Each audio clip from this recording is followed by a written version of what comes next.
Hey everybody, my name is Audrey, welcome to my channel, and today for you guys I'm going to be doing a going out makeup tutorial using completely cruelty-free products because who would want to hurt this sweet little face? And I'm talking about my puppy Nikki, not me of course.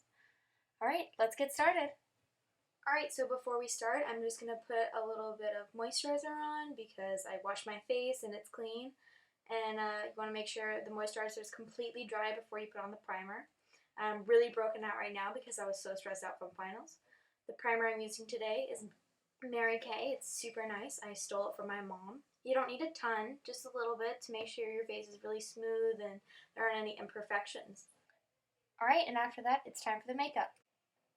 Alright, so first I'm using this Wet n Wild's Correction palette. I'm going to use the green to cover up my little face demons. Use the green because it counteracts the red on your face. So you just want to put that all over there. I know it looks bizarre, but you're going to put more foundation on over it. So just put it wherever you need it. I don't like to use it a ton just because it's expensive. But so go ahead and blend that in. My beauty blender was attacked by my sweet puppy, but it's fine because it still works. Alright, so you just want to blend that in as good as you can so you can start on the foundation. The foundation I'm using today is again Wet n Wild. Almost everything I'll be using is Wet n Wild. So you just want to kind of try and put that evenly over your face. It's not super important because we're going to contour over it, but you want to get a nice base going before you do your contour. I really love the Wet n Wild products because they all are cruelty free and they've always been that way. They're really cheap, but they actually work quite well. I've been using them for a while. They're super easy to get. I got these at the Walgreens right by my house.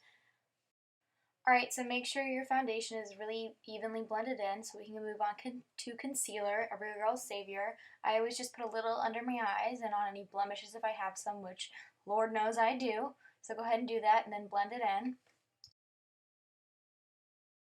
Okay, so now for one of the more exciting parts, the contouring. This is my favorite piece of makeup. This is my Anastasia contour palette that was a gift for my 18th birthday.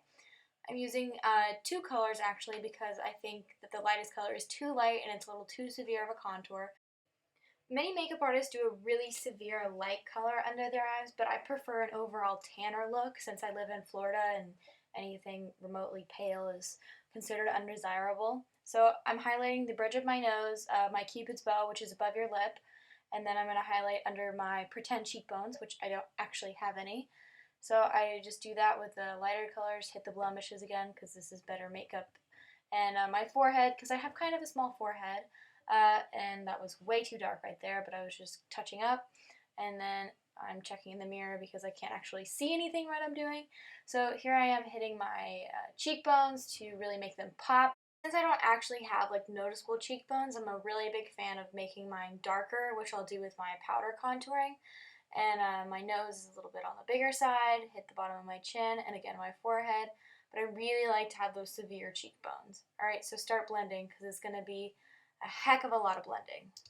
One of the reasons I am such a huge advocate for cruelty-free makeup is because I believe companies that do test on animals are participating in a completely outdated practice. It's totally unnecessary. There are so many alternatives. One of the biggest alternatives to animal testing is in vitro testing, which is scientifically produced human skin grown in a petri dish, which is also cheaper than animal testing. Why some cosmetic companies don't already do this, I have no idea. Okay, sorry, I'm done ranting. Let's get back to the makeup. Alright, hair change. Sorry, this is filmed in a completely different part of the day, but right now I'm about to set my makeup with this just setting powder I found at Walgreens. It's has no pigment whatsoever.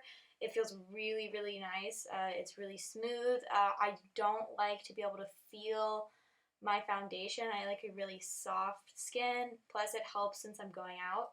Alright, now to the powder contouring. Again, earlier I said I like that really tan look, which is why I'm putting the brown contour literally all over my face. It looks better in pictures and when everyone around you has been at the beach all day, but you've been, I don't know, in bed watching Netflix, you can pretend that you go outside. So now here I am, carefully crafting my cheekbones, which I don't have. So you want to just go over where you want to stick out, obviously, and like I've been saying, I like having really, really severe cheekbones. I think it looks really good. I just get lots of compliments on it. People say it's a really bold look.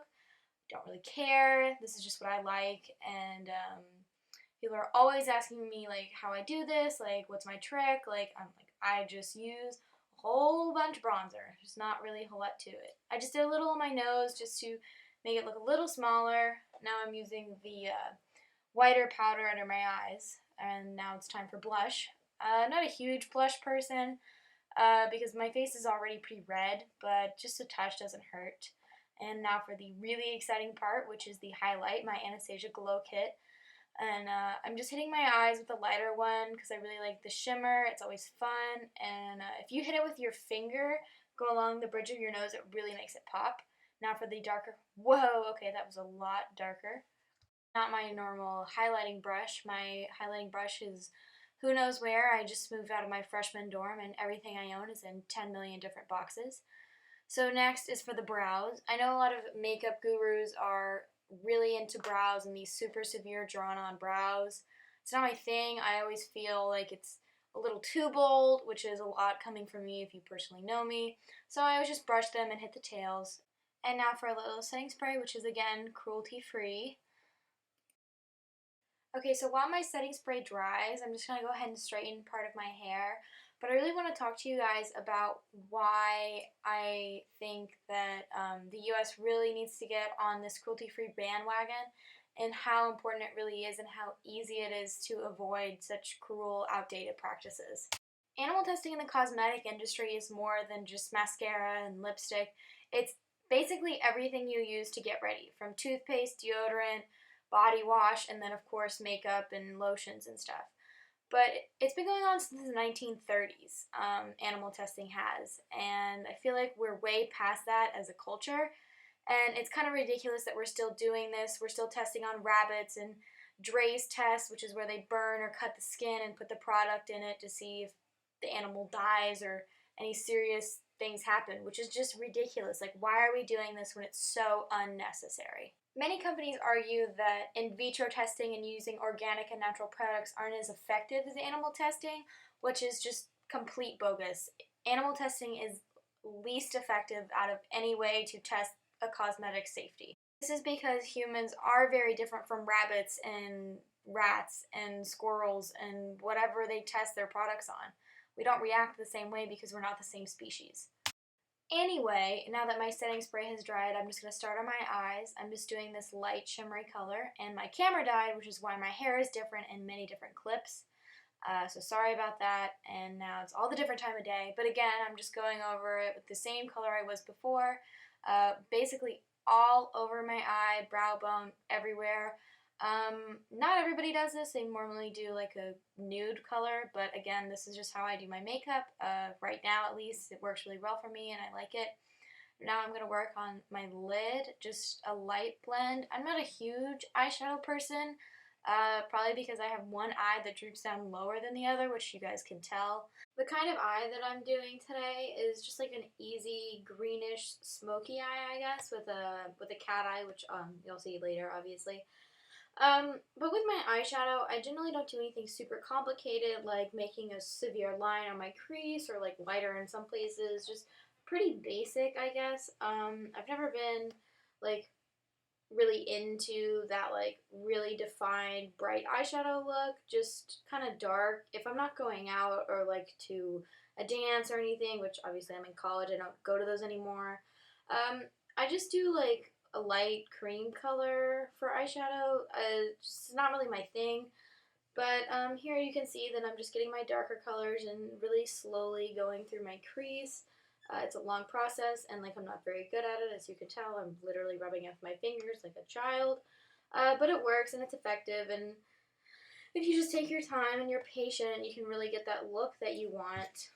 One thing that's important to remember is everybody has very different types of skin. I don't have oily skin or really anything, so I can wear just about any kind of makeup. I have sensitive skin, but other than that, all eyeshadows basically stay on my eyes. Some people have to use like really nice primers or like really nice palettes, but I was blessed with not oily eyelids, I guess.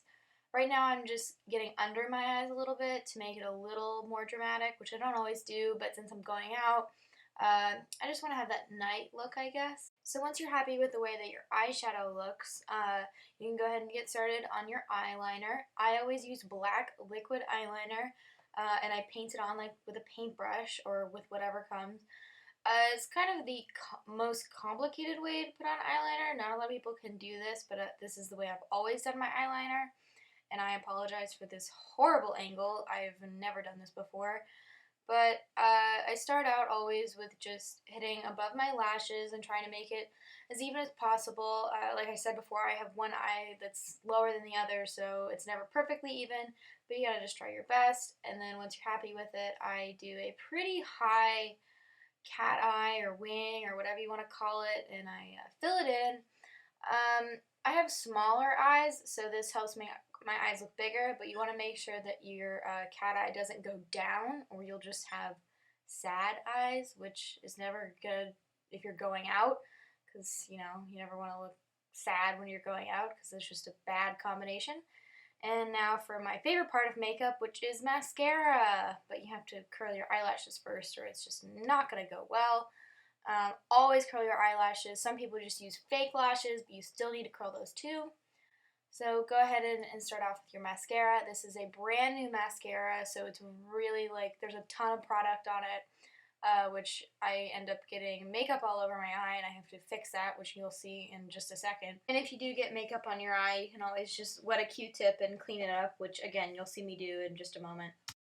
But it's always good with mascara to have multiple kinds, but since I wanted to be completely cruelty-free in this product, I didn't have the luxury of having my 5 different kinds of mascara, which some of them are completely empty. I just use the brush to fan out my lashes, which I do end up doing because there is so much product on this mascara. You don't have to do a ton of mascara. It's just every person's preference, I guess. I have white eyelashes, if you guys couldn't tell, so I am all about the mascara. And I'm allergic to latex, which is what's in the glue for eyelashes, so which is why I can never wear fake eyelashes, which is incredibly unfortunate. One more thing I want to mention to you guys about all this cruelty-free stuff is a lot of smaller companies that are cruelty-free are owned by parent companies that do test on animals. Many people will tell you not to support these smaller companies that are owned by the animal testing companies because the money from these smaller companies does in fact go to the bigger companies which support animal testing in the cosmetic industry. But I prefer to just believe that the bigger companies will see the trend that more and more people prefer the companies that don't test on animals, and they'll use their knowledge and come to the conclusion that that's just what people prefer, and hopefully it'll stop it altogether. So I'm just doing my lips. I chose this really fun, super dark liquid lipstick. When you're doing liquid lipstick, you want to make sure you're just really careful in applying because it is easy to mess up and hard to clean up. I always like darker lips because I do have such small lips. But if you're careful, it'll be good, and it's a really fun, bold look.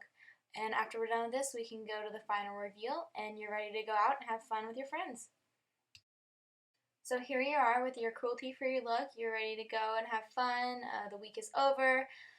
Thank you guys so much for watching. Always remember to be cruelty-free, and thanks so much for stopping by.